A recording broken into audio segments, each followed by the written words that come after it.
Hello friends and welcome back. I wish you a happy new year 2025. Take every good moment of your day to make you happy at the end. So grab all the good vibes and enjoy your time. I hope you will have a very pleasing year and of course go out and shoot, like I say often.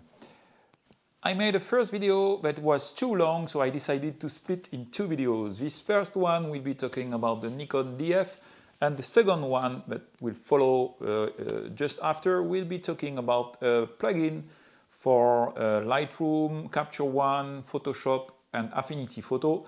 This plugin is called Enhancer. So let's go now for the first video about the Nikon Df in 2025. Today I will talk about the Nikon Df. It's the last and unique full-frame camera that can deliver this experience of analog photography. I think for those who are used to shoot rolls and films and appreciate this experience, I think that the Df is the only full-frame camera that is the closest to this experience.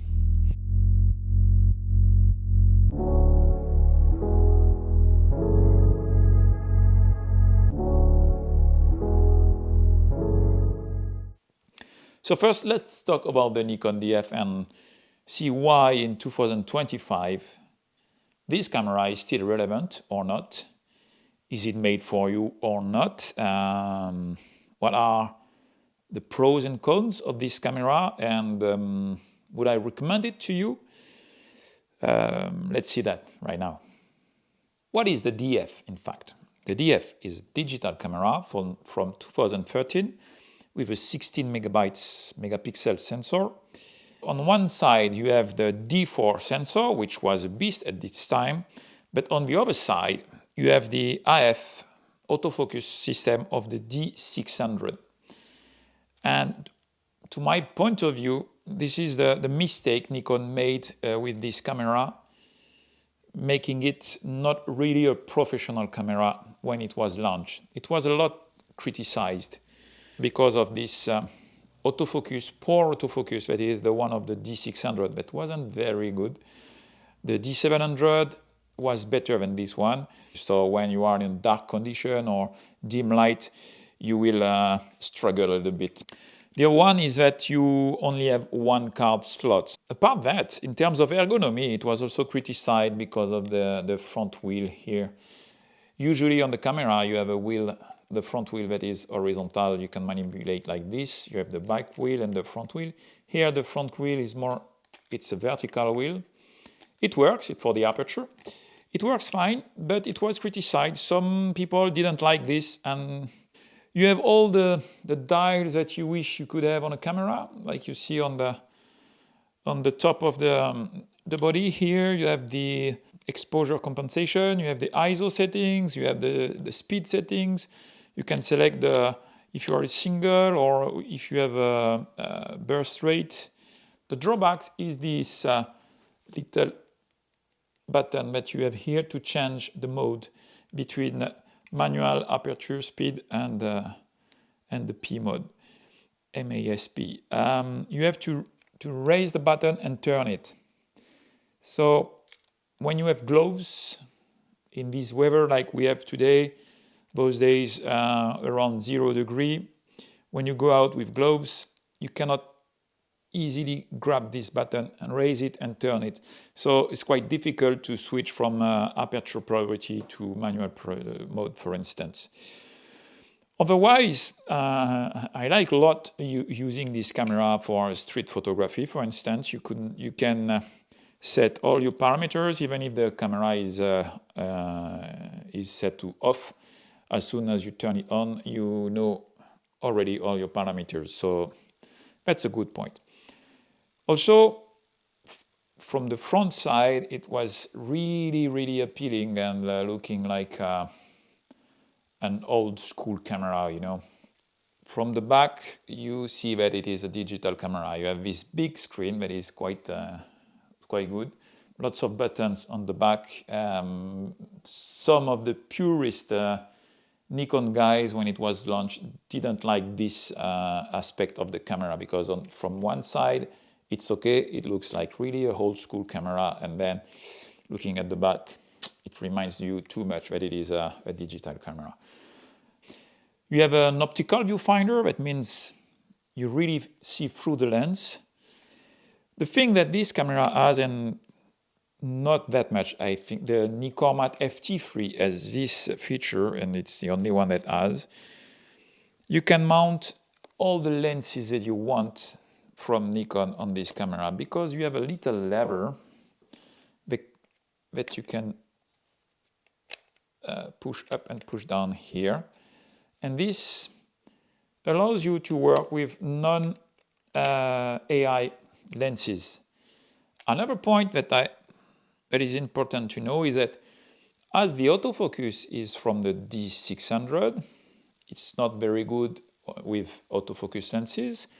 And also with manual lenses, you have this kind of tolerance level in the focus indicator inside the camera. You know, you have the arrow that tells you to turn the lens on the left, the arrow that tells you to turn on the right, and when you are in focus, you have a sphere, a disc, a green disc that tells you, okay, you are in focus. And I have to admit that with very fast lenses like this 50mm 1.2, can be tricky to make the focus manually and be sure that the focus is done, because you will see that you can make a little turn and still see the green disc, but in fact you are or not in focus. So the sensitivity of the autofocus is not that good. But as soon as you close a little the aperture, then you're good to go.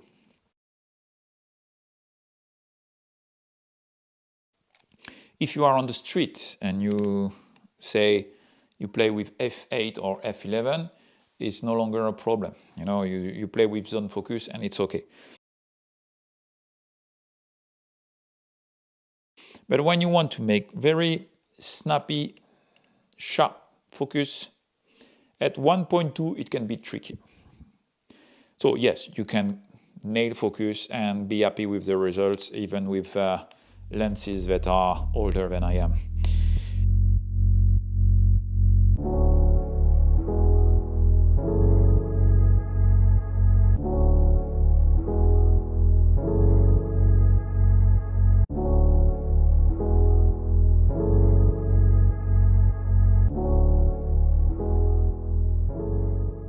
You have the top two buttons at the back, like we had in the D700 with the AF on button and the exposure lock button that are differentiated.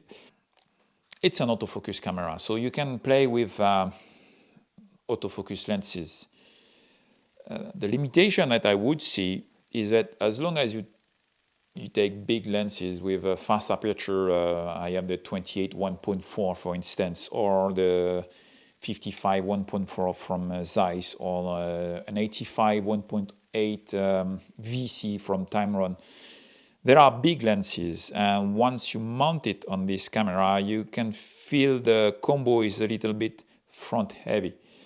But you can work, it works. And the good thing is with the lenses that has optical stabilization, it brings this feature that DSLR doesn't have. You don't have IBIS in this old DSLR. And as you have the D4 sensor, it's really capable. Capable? Yeah, capable, it's better.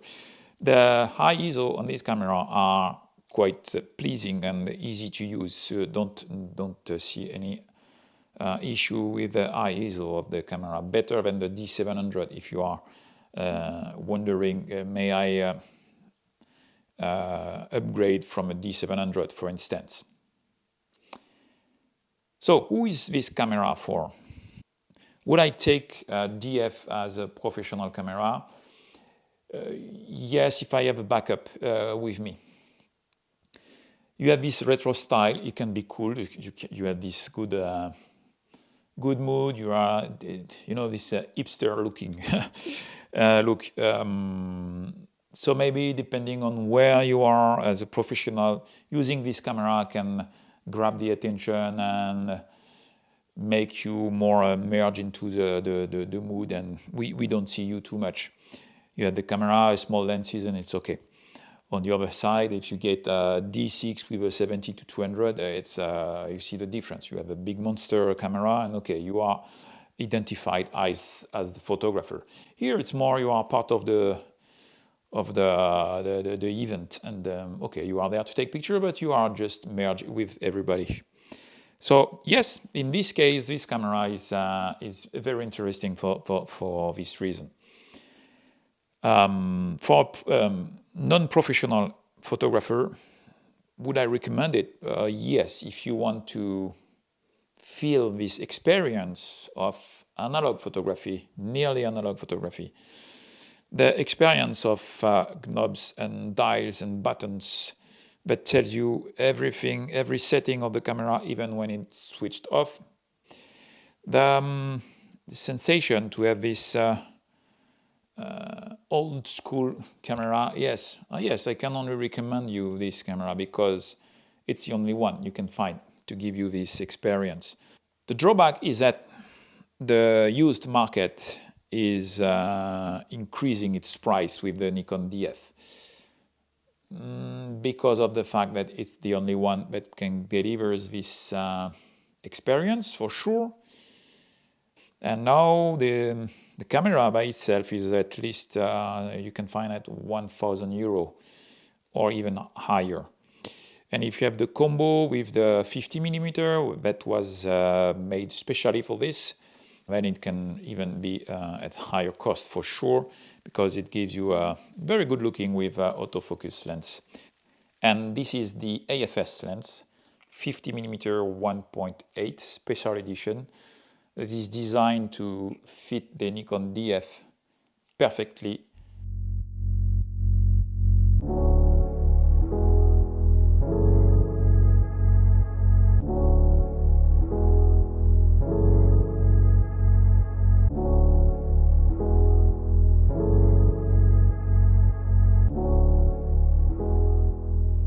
What we have today with the ZF, with the 28mm and the 40, I wish we could have a 28mm in this kind of size, you see, because let me show you something else.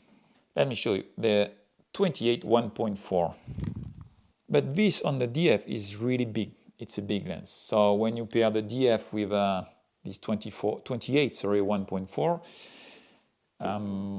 it's like if you had a Leica Q, for instance. But the pleasure of the Q is that it's very small, and I would like, but it's too late, it will never happen. I would like to have a 28mm that is as small as this 50mm on an F mount. The biggest flaw, I think, is the autofocus of this camera, the biggest one. If you want a camera that can reach and snap the focus in dim light, no, don't think about this Nikon Df. You have a D600 autofocus system that is very narrow into the viewfinder. You have a very short area where you can make focus, and the focus is not really accurate. Otherwise, I love this camera. The colors are great, the dynamic is okay, the ISO and so on. So yes, 16 megapixel is okay, except if you want to crop the image and pixel peep and enlarge and print very big, then 60 megapixels can be a little too small, and then you may want something bigger like a D810 or D850, that is the Graal of the DSLRs. And I'm back after this first video. I guess you got my point. The Nikon Df, I like it a lot. I bought it 2 years ago at least, and I still like it. So of course 2025, The Nikon Df is, he said, I was about to say the D3S. No, the Nikon Df is a perfect camera if you enjoy taking picture with a DSLR and having this retro style look. Yes, I find still relevant in 2025. It depends on what you expect from your camera. Thank you for watching this video. Stay tuned because there is another one that will talk about the software plugin that is called The Answer. Have a good day. See you soon.